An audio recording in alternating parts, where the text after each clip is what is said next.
යාළුවනි අපි අපේ lesson number 1 ඒ කියන්නේ lection 9 වලින් අපි ඉගෙන ගත්තා ජර්මන් භාෂාවේ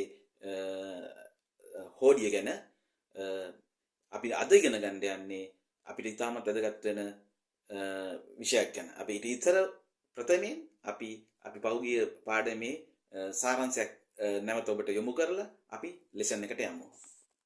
right යාළුවනි. අපි මේ විදිහට තමයි අකුරු ටික ඉගෙන ගත්තේ. අපි නැවත අකුරු ටික එකට කියවමු. මේක මෙච්චර කියවන්නේ මෙච්චර ඔබට මේක highlight කරන්නේ යාළුවනේ. මේක හරියට ඉගෙන ගත්තොත් අපිට තියෙනවා ඔබ මම අනිවාර්යයෙන්ම දන්නවා ඔබට අනිවාර්යයෙන්ම විභාගයට මුහුණ දෙන්න සිද්ධ වෙනවා. එතනදී ඔබලට අනිවාර්යයෙන්ම තමුන්ට අනිවාර්යයෙන්ම සමන් දීමෙන් ප්‍රශ්නට උත්තර දෙන්න තියෙනවා. ලියන්න උත්තර තියෙනවා. ඊට අමතරව තමුන් කතා කරන්න සිද්ධ වෙනවා. අපි කියමු උදාහරණයක් විදිහට තමුන් ගැන කියන්න සිද්ධ වෙනවා. ඊට අමතරව යම්කිසි පින්තූරයක් බලලා ඒ දෙන දේ කියනයි. ඒ නිසා අපිට අනිවාර්යයෙන්ම මේ වචන શબ્දය හොඳට තියෙන්න ඕනේ. එතනයි මම කියන්නේ මේක ඔබට මෙච්චර highlight කරන. ඒ කියන්නේ මෙච්චර ඔබට උලුප්පලා කියන්නේ මේ දේ හරියට ඉගෙන ගන්න. එහෙම වුණොත් විතරයි ඔබට ඉතින් විභාගෙට ලේසියෙම සහභාගී වෙන්න පුළුවන්. ඒ නිසා මේ ගැන හිතේ තබාගෙන අපි ඉස්සරහට යමු. right. පළවෙනි අකුර ආ. B C D E F G H I J L M N O P Q R S T U V W X Y Z. right. ඊළඟට අපේ ප්‍රධාන ජර්මන් භාෂාවටම ආවෙනිකෝයේ අකුරු හතරක් තියෙනවා. අපි ඒකත් ශබ්ද කරමු. A U S Z.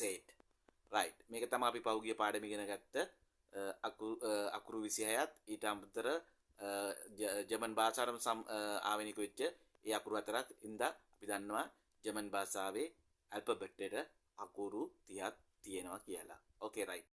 right යාළුවෝ. එහෙනම් අද පාඩම අපි Lektion 2 ඔයගලන්ට පේනවා ඇති ඉංග්‍රීසියෙන් greetings කියලා තියෙනවා. ඒක ජර්මන් වලින් අපි කියන්නේ Begrüßungen. ඒ කියන්නේ යාළුවේ අපි ජර්මන් වලදී ඔයගලන් දැනටමත් දන්නවා අපි greetings කියලා කියන්නේ එක්කෙනාට අපි උදාහරණයක් විදිහට ගත්තා එක්කෙනාට ආමන්ත්‍රණ කරන අපි එක්කෙනෙක්ව හම්බුනාම අපි උදාහරණයක් විදිහට ගත්තාම අපි කියන්නේ සුබ පතන ආකාරය. ඒ කියන්නේ අපි කියනවා හලෝ කොහොමද? ඒ වගේ අපේ සිංහල භාෂාවේ තියෙන කෙනෙක් හම්බුනාම අන්න ඒ වගේ greetings වලට අපි කියනවා ජර්මන් භාෂාව අපි අඳුන් Begrüßungen. මේක ඉතාමත් වැදගත් පාඩමක් වෙනවා. ඉස්සරහදී ඒක මම ඔබට හරියාකාරව පැහැදිලි කරන්නම්. right යාළුවෝ. අපිට ජර්මන් භාෂාවේදී ඉතාමත් බහුලව වැඩි වශයෙන් හම්බෙන වචන දෙකක් තමයි මේ තියෙන්නේ. උඩක තියෙනවා අපි ඒක ප්‍රොනවුන්ස් කරන්නේ, ඒ කියන්නේ උච්චාරණය කරන්නේ හලෝ. ඒක අපි ඉංග්‍රීසියෙන් කියන්නේ hello. බලන්න මේ දෙකේ වෙනස. අපි හලෝ ඉංග්‍රීසියෙන් hello. ඊළඟට තියෙනවා guten tag. ඒක අපි ඉංග්‍රීසියෙන් කියන්නේ good day කියන්නේ සුබ දවසක් කියන එක. ඉතින් යාළුවේ මම මේ දෙක එකට අරන් ඔබට පෙන්නුවේ ජර්මනියේදී අපිට මේ සුබ පැතුම් දෙක දවසේ ඕනම මොහොතක අපිට කෙනෙක් හම්බුනාම අපිට කියන්න පුළුවන්. වැඩ කරන තැනකදී ඒවා කොතනකදී ඒවා දවසේ මේකට කිසි ભેදයක් නැහැ. ඉස්සරහට මම ඔයාලට තේරුම් කරලා දෙන්නම්. ඒ කියන්නේ මේකේ තියෙනවා අපි උදේදී කොහොමද කියන්නේ, හවසද කොහොමද කියන්නේ, ඒ වගේ තියෙනවා. නමුත් ජර්මන් භාෂාවේදී මේ සුබ පැතුම් දෙක අපිට ඕනම මොහොතක පාවිච්චි කරන්න පුළුවන් කිසිම ප්‍රශ්නයක් නැතුව. හැබැයි මෙතනදි මතක තියාගන්න ඕනේ අපි මේ දේ කියද්දී හැම වෙලේම නිතරම ඒ අදාළ පුද්ගලයාම නිතරම අපිට අයි කන්ටැක්ට්, ඒ කියන්නේ අපි කියන්නේ නිතරම තමුන්ට පෙනෙන්න ඕන, දැකින්න ඕන. දැක්කාම දැක තමයි අපි එකපාරටම එයාට මේක අහලා කෙනෙක් දැක්ක අපි උදාහරණයක් විදිහට ගත්තාම අපි කියන ආයතන වැඩ කරන අපි බොසාව දකිනවා. අපි යාව දැක්කාම හලෝ කියනවා. එහෙම නැත්නම් ගුඩන් ටාක් කියන එක දැකලානේ කියන්නේ. යන්න ඇරලා නෙමෙයිනේ කියන්නේ. ඒ නිසා මේක හොඳට මතක තියාගන්න ඕන. නිසා මේ දේ ජර්මනියේදී මේක ඉතාම බහුලව භාවිත කරන ආමන්ත්‍රණ දෙකක්. ඒක දවසේ ඕනම මොහොතක අපිට පාවිච්චි කිරීමට පුළුවන්. එඳා ලේසිම දේ තමයි අපි කෙනෙක් හම්බුනාම හලෝ එහෙම නැත්නම් ගුඩන් ටාක් කියන එක. හරි යාළුවෝ. දැන් ඔබට මම ඉස්සලා කිව්වා අපි අර hello ගුඩන් ටාක් ඒ දෙක අපි කිව්වා ඕන මොහොතක අපිට කෙනෙකුට හම්බෙච්ච වෙලාවේදී ඕන වෙලාවක එක පාවිච්චි කරන්න පුළුවන් කියලා. නමුත් බලන්න දැන් අපි මෙතනදී අරන් තියෙනවා ගුටන් මෝගන්. දැන් යාළුවනේ ගුටන් මෝගන් කියන්නේ ඉංග්‍රීසියෙන් නම් good morning අපි සිංහලෙන් කියන්නේ සුබ උදෑසනක්. ඉතින් ඒක අපිට හම්බෙන හැම මොහොතෙම කියන්න බෑනේ. අන්න ඒ නිසා තමයි මම කිව්වේ දැන් ඒ ගුඩන් මෝගන් ගුඩන් ආබන් මේවට ඒ ආවෙනික වෙච්ච ටයිම් පීරියඩ් එකක් තියෙනවා අපිට කියන්න පුළුවන් ගුඩන් මෝගන් කියන්න පුළුවන් ඉන්නේ උදේට විතරයි. එහෙනම් ගුඩන් ආබන් කියන්නේ good evening කියන එක ඉංග්‍රීසියෙන් ඒ කියන්නේ සුබ සන්ධ්‍යාවක් කියන එක. මේක යාළුවේ කෙනෙක් කියන්නේ ඒ මුළු හවස් වරුවේම අපිට මේක කෙනෙකුට ගුඩන් ආබන් කියලා කියන්න පුළුවන්. ඉතින් ඒකට සීමා වෙච්ච ටයිම් එකක් තියෙනවා. ගුඩන් ආබන් කියන්න පුළුවන් ඉන්නේ අපිට හවස් වරුවට විතරයි. ගුඩන් මෝගන් කියන්න පුළුවන් ඉන්නේ උදේට විතරයි. අන්න ඒකයි මම කිව්වේ ඉස්සලා මම hello ගුඩන් ටාක් කියන එක ඔයගලන්ට ඔයාට මම තේරුම් කරලා දුන්නේ ඒකයි. ඒ දෙක ඕනම වෙලාවක පාවිච්චි කරන්න පුළුවන්. දවසේ ඕනම වෙලාවක ඒක උදේක වෙන්න පුළුවන්, හවසක වෙන්න පුළුවන්. නමුත් මේ ගුඩන් මෝගන් ගුඩන් ආබන් කියන ඒවා ඒ අදාළව ටයිම් පීරියඩ් එක විතරයි අපිට පාවිච්චි කරන්න පුළුවන්. ඒ නිසා හොඳට මතක තියාගෙන ඒවා අපි පාවිච්චි කරමු. රයිට් යාළුවේ. ඊළඟ එක තමයි අපේ good night. good night. ඒ කියන්නේ good night කියන එක. දැන් බලන්න යාළුවේ අපි ඉස්සෙල්ලා guten morgen guten abend කිව්වා. නමුත් අපිට guten nacht නෙමෙයි මෙතන මතක තියාගන්න. gute nacht. guten nacht නෙමෙයි gute nacht. මේක ඇවිල්ලා good night කියන එක. සාමාන්‍ය කෙනෙක් නින්දට යනකොට අපිට guten abend කියන්න පුළුවන්. නිදා ගන්න නොගන්නාතුරු අපිට guten abend කියන්න පුළුවන්. නමුත් කෙනෙක් නින්දට යනකොට අපි කියන්නේ good night කියලා. නමුත් මට මේකට පැහැදිලි කරන්න අවශ්‍ය වෙන්නේ අනිත් ඒවා අපි guten morgen කිව්වා, guten abend කිව්වා. නමුත් අපි guten nacht කියන්නේ good night. ඒක හොඳට මතක තියාගන්න, හොඳට පැහැදිලිව තේරුම් ගන්න. මේ ඉන්නේ ජර්මන් කට්ටිය වැඩි හරියක් භාවිතා කරන ග්‍රීටින් එකක්. අපි ඒක මෙයා කරන්නේ grüß Gott කියලා. ඒකත් තේරුම හලෝ කියන එක. මම මෙතනදී මේක තේරුම් කරලා දෙන්න ඕනේ. මේක ගොඩක්ම ජර්මන් වල තියෙනවා බ්‍රයින් කියලා ප්‍රදේශයක්. ඒක තමයි ජර්මනියේ තියෙන ලොකුම ප්‍රදේශය.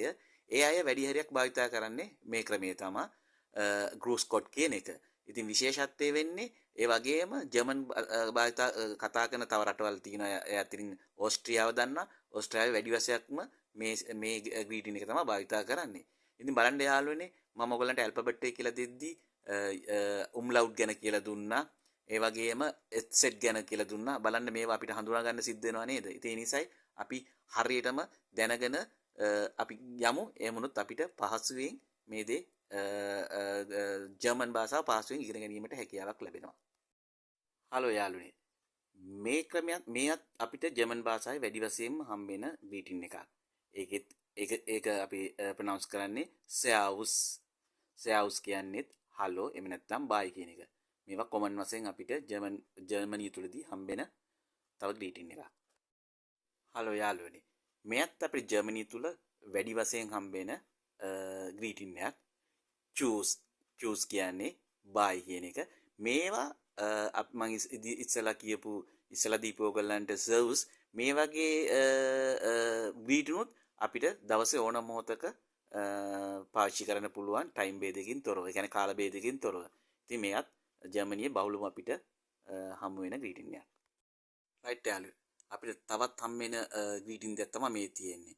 මේක තියෙන්නේ auf Wiedersehen අනිත් දේ තියෙන්නේ auf Wiederhören. ඒ කියන්නේ අපි කෙනෙක් කතා කරගෙන ඉඳලා වෙන් වෙනකොට අපි auf Wiedersehen කියන්නේ see you again කියන එක. නමුත් auf Wiederhören කියන්නේ අපි ටෙලිෆෝන් එකකින් කෙනෙක් එක්ක කතා කරගෙන ඉඳලා එයාට අපි bye කියද්දි අපි යාට කියන්නේ auf Wiederhören. නිසා මේ දෙක හොඳට අඳුරා ගන්න. අපි කෙනෙක්ව සජීව කතා කරලා වෙන් වෙන එකයි ටෙලිෆෝන් එකේ කතා කරලා වෙන් වෙන එකක් දෙකක් තියෙනවා. ඒ දෙකට දෙකක් භාවිත කරනවා. ඉඳ ඒ දෙක පැහැදිලිව වෙන් කරලා පැහැදිලිව හඳුනාගෙන පාවිච්චි කරන්න. ඉතින් යාළුවේ අපිට මේ පාඩමේ අවසාන වශයෙන් හම්බෙන greetings දෙක තමයි මේ තියෙන්නේ. මේක අපි සාමාන්‍ය පළවෙනි එක bis bald කියන එක කියන්නේ see you soon කියන එක. අනික තියෙනවා bis später see you later කියන එක. ඉතින් මේවා අපි භාවිත කරන්නේ අපි යාළුවෝ අතරේ ඒ වගේ තම කියන්නේ දන්න කියන අයගේ අතරේ අපි නිතරම භාවිත කරන දේ තමයි. ඉතින් අද අවසාන වශයෙන් මේ දෙක ඉගෙන ගන්නවා. එහෙනම් මේ තමයි අපිට ජර්මන් භාෂාව හම්බෙන අවසාන greeting දෙක. හරි යාළුවේ. අදට එහෙනම් අපේ දෙවෙනි ලෙක්ෂන් 2 ඒ කියන්නේ දෙවෙනි ලෙසන් නම්බර් 2 අපේ ඉවර වෙනවා. right මේකෙන් මම ඔබට මම ගන්න උත්සාහය ඔබට යම්කිසි ප්‍රතිඵලයක් සිදු වුණා නම් ඒකයි මගේ පැතුම. එහෙනම් මේක ඔබට හොඳයි කියලා හිතෙනවා නම් මේ නැවතත් මේ වගේම කෙනෙකුට ප්‍රයෝජනවත් වෙයි කියලා හිතනවා නම් එයාටත් මේක ෂෙයා කරලා මේක ඉදිරියට කරගෙන යාමට සබ්ස්ක්‍රයිබ් කරලා මට සහයෝගයක් දක්වන්න. එහෙනම් අපි නැවත ලෙසන් එකකින් හම්බෙමු. එහෙනම් නැවත ලෙසන් එකකින් හම්බෙන්න තුරු ජර්මන් දන්න සිංහලෙන් අදට මෙතන නිමවයි.